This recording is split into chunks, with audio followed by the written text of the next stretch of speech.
오늘 하루도 소망이 가득한 하루가 되시기를 먼저 축복합니다. 오늘 함께 보실 하나님의 말씀은 갈라디아서 2장 18절에서 19절 말씀입니다. 만일 내가 헐었던 것을 다시 세우면 내가 나를 범법한 자로 만드는 것이니라. 내가 율법으로 말미암아 율법에 대하여 죽었나니 이는 하나님에 대하여 살려 함이라. 여러분, 우리가 신앙을 가진다는 게 무슨 의미겠습니까? 우리가 믿는다라고 하는 것은요, 지금까지 살아오던 내 삶을 돌이키는 일입니다. 내가 세상의 사람으로 살아오다가 이제는 하나님의 사람으로 살겠다라고 하는 인생의 돌이킴이자 방향 전환입니다. 내가 믿는다고 고백하는 그 순간부터요, 내 인생의 주인이 내가 아니라 예수 그리스도가 되어지는 겁니다. 믿는다는 고백이요, 주님을 내 주인 삼는다라고 하는 고백이기 때문에 그렇습니다. 그렇기 때문에 우리의 신앙은요, 절대로 퇴보해서도 다시 신앙 이전으로 돌아가서도 안 됩니다. 신앙은 방향 전환을 한다는 것이기 때문에 다시 되돌아간다는 것은요, 이 불신앙과도 같기 때문에 그렇습니다. 오늘 우리가 함께 읽은 이 말씀에서 바울은 율법으로 돌아가는 것이 옳지 않음을 말해줍니다. 18절 말씀입니다. 만일 내가 헐었던 것을 다시 세우면 내가 나를 범법한 자로 만드는 것이라. 맞습니다. 다시 돌아가는 건 옳지 않습니다. 바울은 명확하게 말합니다. 율법 중심의 삶으로 다시 돌아간다면 내가 나를 범죄한 사람으로 만든다라고 말합니다. 내가 그리스도의 십자가 보혈로 죄 씻음을 받았는데 이제는 그로 인해서 자유함을 얻었는데 다시 그 이전으로 돌아갈 수는 없는 거 아니겠습니까? 그 이전으로 돌아간다면 그리스도의 십자가 보혈을 부정한 일이 되어버리기 때문에 그렇습니다. 다시 말하면 율법 자체가 그리스도를 통한 이 완성을 위한 것인데 다시 율법으로 돌아간다는 것은 회심의 순간 예수 그리스도를 만난 그 순간을 부정하는 것이 되어버리기 때문에 그렇습니다.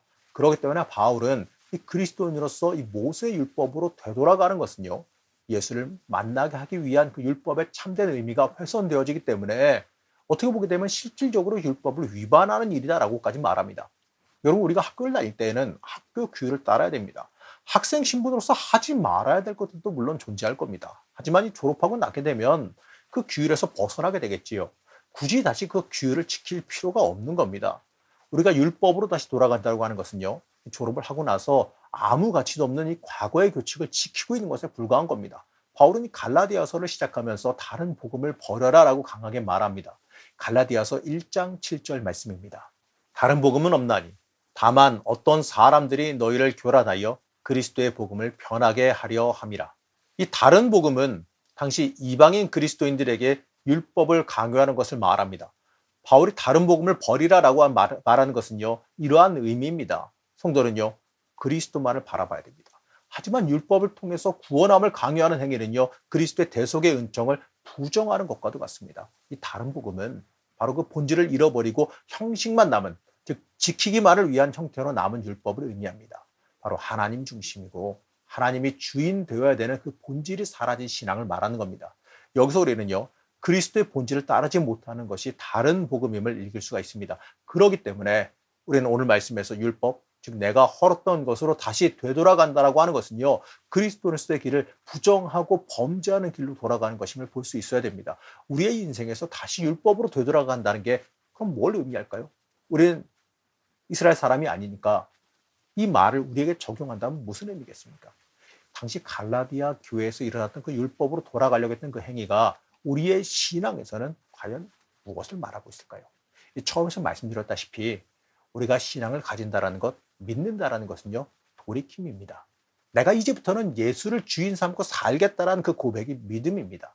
예수가 생명되어 살기 위해서 내가 누리던 세상의 기쁨도 예수를 위해서 과감히 버릴 수도 있다라고 하는 고백입니다. 나만 잘 살고 나만 편안하면 된다라고 하는 이 지극히 이기적인 세상 중심적인 생각도 버릴 수가 있어야 됩니다. 세상의 쾌락, 세상의 즐거움도 얼마든지 내려놓을 수 있어야 한다는 그 고백이 믿음의 고백입니다. 신앙은요, 그리스도의 길을 따라서 전진하는 겁니다. 다시 세상의 길로 돌아가거나 뒤돌아봐서는 안 될 일입니다. 내가 다시 세상의 길로 되돌아가거나 다른 복음으로 살아가게 된다면 그것은 내 신앙을 역행하는 것이고 그리스도의 복음을 부정하는 것과도 같습니다. 신앙인이다라고 말하면서 예수가 중심이 아니라 내가 중심되어 살아간다면 그것은요, 다른 복음을 따라 살아가는 것에 불과합니다. 19절 말씀입니다. 내가 율법으로 말미암아 율법에 대하여 죽었나니 이는 하나님에 대하여 살려 함이라. 율법 자체가 이 그리스도를 만나기 위함인데 이제 그리스도를 만났으니까 율법에서 벗어나서 하나님에 대해서 집중하며 살아가야 된다는 거지요. 우리는 이 땅에서 하나님을 온전히 바라보며 살아가야 되는 겁니다. 여러분, 내가 이 세상에서 살아가는 그 목적이 도대체 뭐겠습니까? 내가 지금 숨쉬며 살아가고 있는 그 목적이 뭡니까? 다른 복음을 위해서가 아니라 온전히 하나님을 위해서 살아가는 삶이 돼야 되는 겁니다. 그것이 우리의 존재의 목적이기 때문에 그렇습니다. 사랑하는 성도 여러분, 그리스도인으로서 이 땅에서 그리스도인으로서 살아가면서 헐었던 것을 다시 세우는 사람이 되지 마시기 바랍니다. 다시 율법으로 돌아가는 잘못을 범해서는 안 됩니다. 세상에서 그리스도인의 자리로 하나님의 자리로 옮겨왔는데, 세상에서 거룩의 자리로 다시 옮겨왔는데 다시 세상으로 돌아가서는 안 될 겁니다. 우리는 하나님을 위해서 살아갈 줄 알아야 됩니다. 하나님만 바라보면서 살아가야 됩니다. 세상으로 돌이키지 마시고 온전한 하나님의 길, 십자가의 길을 내 인생의 길로 삼고 살아가시는 여러분 되시길 간절히 축복합니다. 우리의 왕이신 하나님, 우리가 세상으로 다시 돌아가지 않도록 우리를 붙잡아 주시옵소서. 이 땅에서 하나님의 사람으로서 순전하게 살게 하여 주옵시고 십자가의 길을 내 인생의 길로 삼고 걸어갈 수 있도록 허락하여 주시옵소서. 하나님을 위한 삶을 살기를 소망하며 예수님의 이름으로 간절히 기도드렸습니다. 아멘.